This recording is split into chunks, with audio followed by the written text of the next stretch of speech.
Hey everyone, welcome back to another exciting episode of Attack on Productions. Today I am Bancroft being joined once again by Jake and like always, Fluff. What's going on, y'all? What's up, people? And today's matchup is a blast from the past and something a little bit more relevant. So we got Mecha Frieza versus Kefla. And Jake, you are doing your take on a lemon lime Mecha Frieza, while Fluff is bringing back Kefla. Actually, I wouldn't say bring it back. I don't think you ever actually played Kefla until today. I didn't. And with that being said, like always, there's buttons. Feel free to click them. They're there for a reason. Guys, take it away. So, Jake, tell us a little bit how you came across this deck, because it's really it's an interesting story to me. How you decided to put this together. So I was reading the Mecha Frieza leader one night, and I was like, "Hey, I wonder how good Frieza's call is with this leader. I can just pick up a life and play it for free, and go into my opponent's turn one with an untapped energy." And then I realized all the best targets were green. So then that took me down the path of, I guess I'm playing green-yellow. I will say I remember like catching bits of your conversation because I think you were kind of going over it with Jimmy originally. But like you'd be like, "What do you think about Goldo?" Goldo? Yeah. And I'm like, "What the hell are you building over there?" And you're like, "Oh," next thing you're like, "Ooh, Birder though." And I was like, "What the hell you got going on?" Yeah, what is he working on? Yellow Ginyu over there? Yeah. Ah. So here, I got to take advantage of my opponent playing a multicolored list as I walked Mecha right Frieza. into it. Yep. Yeah, I mean, it's kind of unavoidable, honestly, if you want your game to run smoothly. And considering the amount of experience you have with Chapel the Iron Drake on your board, I feel like you'll be pretty good at playing around it as the game goes forward. Yeah, it's all about sequencing correctly so that the Chappelle doesn't interrupt you as minimally as possible.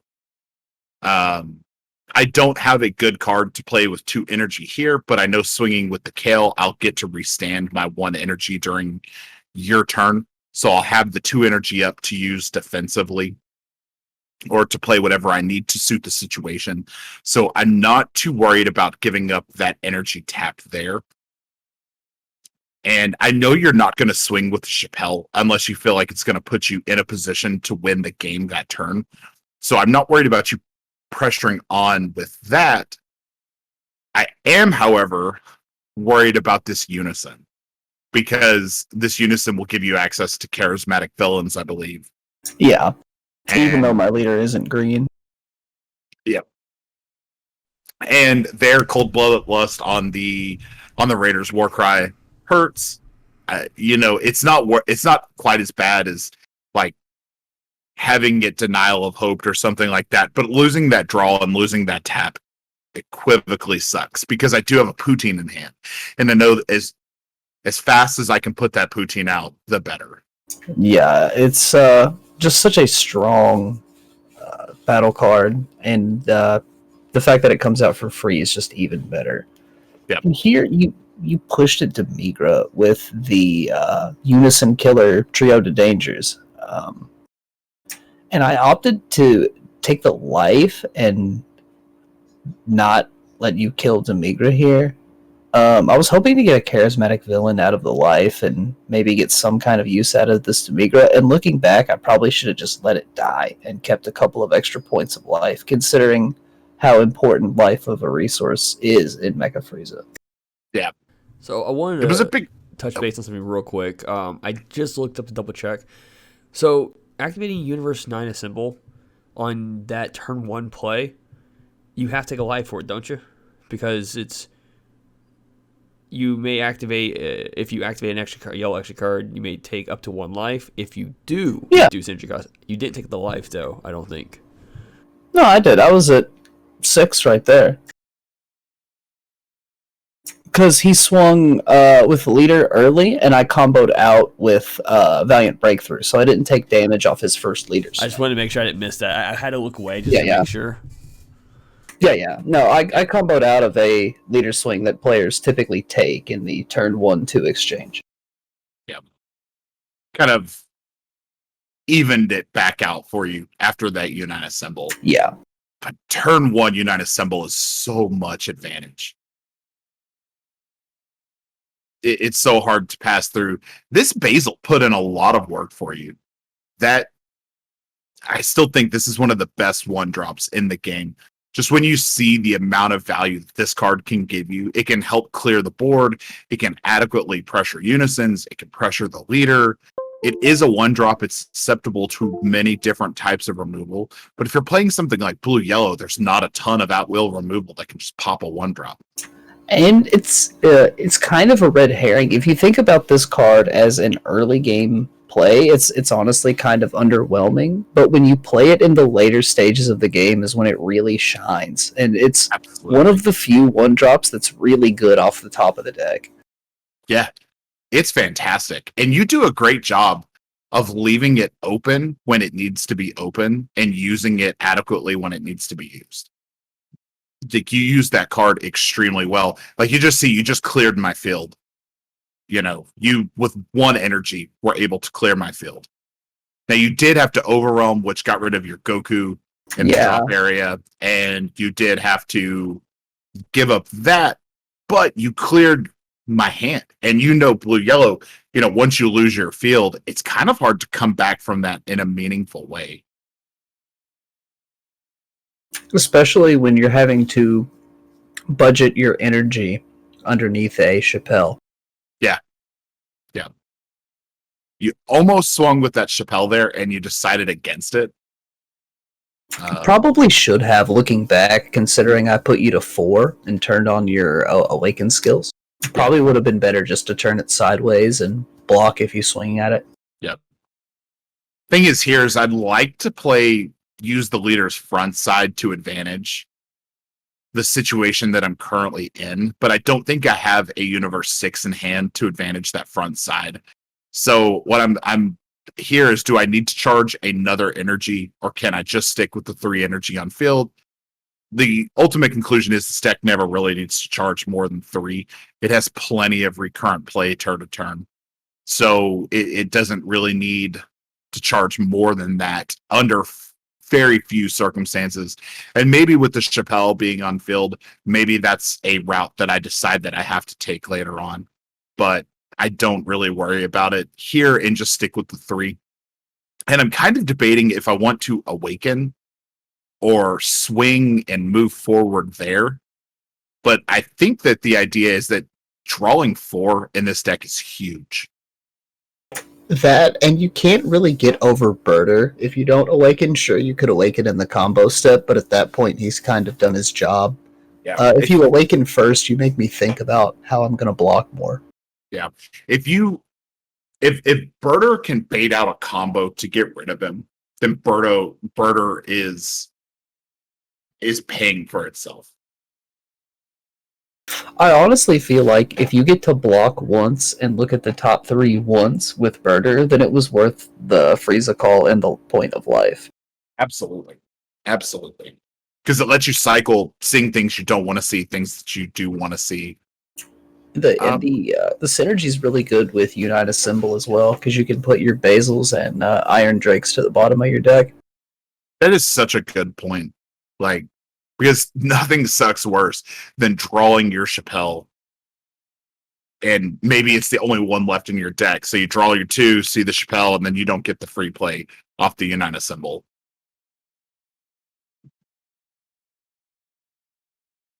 Here I'm activating the back effect of the Kefla, which is draw 1, choose one of your opponent's battle cards, place it at the bottom of the deck. So that clears up the Chappelle for me, so I don't have to worry about it. Does add another card. The Goku Black being on field now, I'm going to get to restand 1 energy at the end of my turn, plus draw 2 and discard 1. So I'm now starting to be able to move through my deck. I think the problem that I'm experiencing is for some reason during this game, I was just dry of Violent Rush Bojacks and that Goku hit that's in my energy. I think that Goku hit is the only one I saw this game. That's unfortunate, because that battle card is so powerful. Yeah. If you can arrival it on your opponent's turn, it can potentially block twice, and then attack twice on your turn. And then if your opponent swings at something that isn't Goku hit, you activate battle during the battle step and restand it, and it can block on your opponent's turn. So it gets so many uses if you navigate it correctly. Absolutely. And it sucks because this night, the only game that I really found it was the game that it was the worst in. So I ended up playing a Zamasu deck that I think is going to be on camera this week. And the Zamasu player beat me in the last round because he was able to, just by getting rid of an energy, bottom deck the Goku hit after I put it out and was kind of relying on it as a blocker, which really hurt. But that's the way it goes.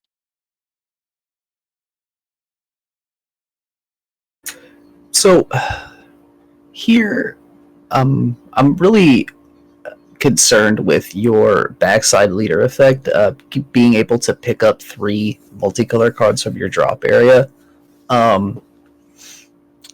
Like I wasn't sure what they would be in your list, but I know that there's a lot of like fusion potentials. There's a giant 7-drop Aegis in U6 as well.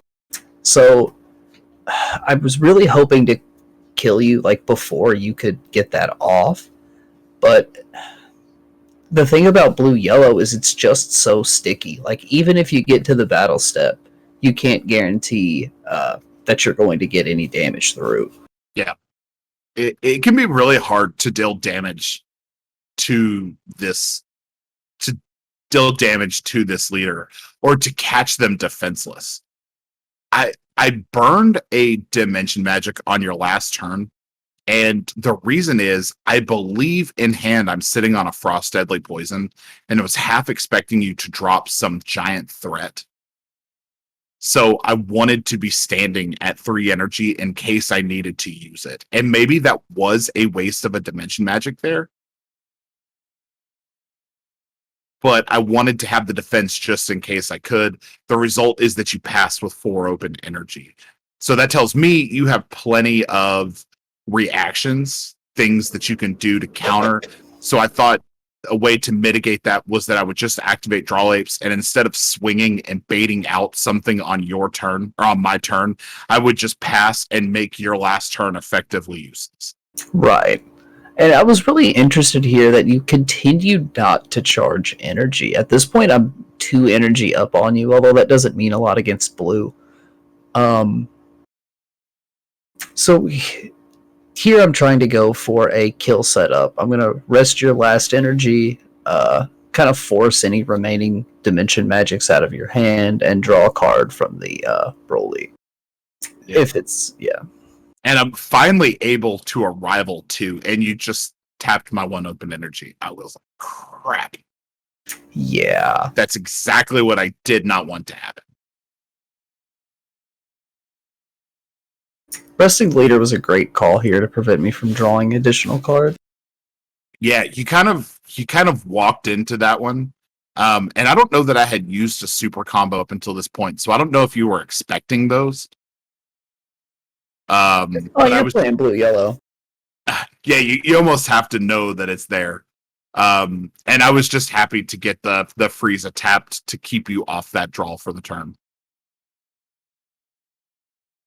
So honestly, the Zamasu super combo interacts really favorably for you against my boss monster, considering defensive player combo second. Mm-hmm.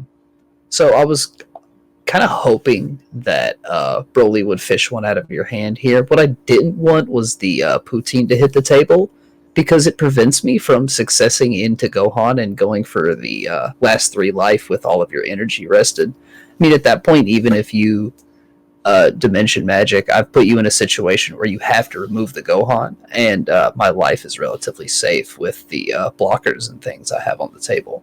Yeah, and you also know that, you know, blue-yellow does not have a ton of spot removal. The ability to just move a card off the field to remove a threat. Like, I can activate the Kefla's effect, but then I lose the ability to pick 3 cards up if I choose to activate that second effect, which is a win-win for you there. Yeah, that's what I was most worried about, is you getting those 3 cards in exchange for 1 when you already drew 4. Yep. It's just a lot of value that I'm not able to keep up with. I can filter card quality extremely well in this list, but card advantage is a different story. Green yellow is weird in that respect. Like, I love that Brawly that you're playing, the 6-drop. I think that is such a good arrival card, but green yellow itself is kind of an awkward color to play. Which is a shame because some of my favorite cards in the game are green yellow, like this Arrival Broly and the Super 17 from Set 9. Like, Successor as a strategy is incredible, but with the amount of just spot removal and board wipe moving through the game right now, and just the general speed of the game, I know that our local we tend to have a longer game interaction than in the competitive environment because of the nature of decks and number of negates that local players use. But our games go longer, but in a traditional competitive setting, Successor almost is not viable as a play style. And I think, to me, Successor is the true strength of green yellow. Right. I'll save it for one card. Xeno Cell is a excellent green yellow successor card. Yeah, that has never dropped in popularity. I think any card that ever had Successor printed on it is a fantastic card. Like, all the Universal 11 cards were fantastic. All the Cell Android cards that had Successor on them were really good. Even the cards that weren't so good were still pretty good comparatively. When you look at cards like Blue Yellow, Blue Yellow was kind of the Goku hit was popular during I think it was the Yellow Brawly format, but that was because blue and yellow were the two best individual colors in the game, and it just so happened to be able to throw that mix in there. But it wasn't until we got this Violent Rush Bojack that blue yellow started to stand out for its unique trait being Aegis. Yeah, Aegis was always just kind of too expensive to put on the board before you started your untapping. Yeah. And being able to get an Aegis with Barrier, which is also very relevant, on the board for 1 energy is just huge. Yeah, it does. It makes such a difference over the course of a game, being able to restand to 2 energy and use them for apes or use them for Bergamos or whatever you need to use them with. So here I'm arriving the android so that you rest it down with Poutine so that hopefully I can get my attack with Gohan through. Yeah, you're still in Gohan range, which is rough. Like, and I am not expecting Gohan while we're playing this. So I'm not playing around the idea of you having a Gohan in hand, because otherwise I probably would have saved those cards that I just comboed off and maybe taken the damage dealt there. Right. Here I'm just looking, and I think there's 3 Dimension Magics and 3 Zamasu super combos in your drop area at this point. So I'm starting to feel pretty good about and there goes Heroine's Lineage. I'm starting to feel pretty good about the possibility of this attack getting through. Yeah. There he is. I was like, man, that's good. I think... Unfortunately, you're allowed to play 4 Dimension Magics in a game of Dragon Ball. I saw Dimension Magics and Zamasus were loaded in my hand every game. I guess, like, I can't complain about having 2 good cards in my hand constantly, but I felt like every game that I played, I just saw all my Dimension Magics and I saw all the Zamasus. And here we kind of fumbled a little bit. The way Heroine's Lineage actually works with this android, I wouldn't have to KO my battle cards until the start of my turn. Yeah. But I don't get another turn. So yeah. And then I also fumbled with the leader, the bottom effect on the back half of the on the Kefla is add 3 multicolor cards to your hand at the beginning of your opponent's next turn. So I wouldn't have had those 3 super combos in hand for that turn, but I had plenty of combo to combo out of pretty much everything on the Nah, field. I didn't have any combo power anyway. I had a Frieza's Call and a 5K left. And with that being said, thank you all for tuning in. Like always, there's buttons. Click them. All right, cool. Thanks for doing that. All right, Jake, the last words. If you want to win, you have to practice, and sometimes you just gotta experiment with crazy decks. Just test it out. And Fluff, would you lead us out? Bancroft always sounds a little bit awkward when he asks you guys to do things, but just remember, it's because he loves you. Read your cards, know your plays, let us make mistakes so you don't have to, and as always, Fluff out.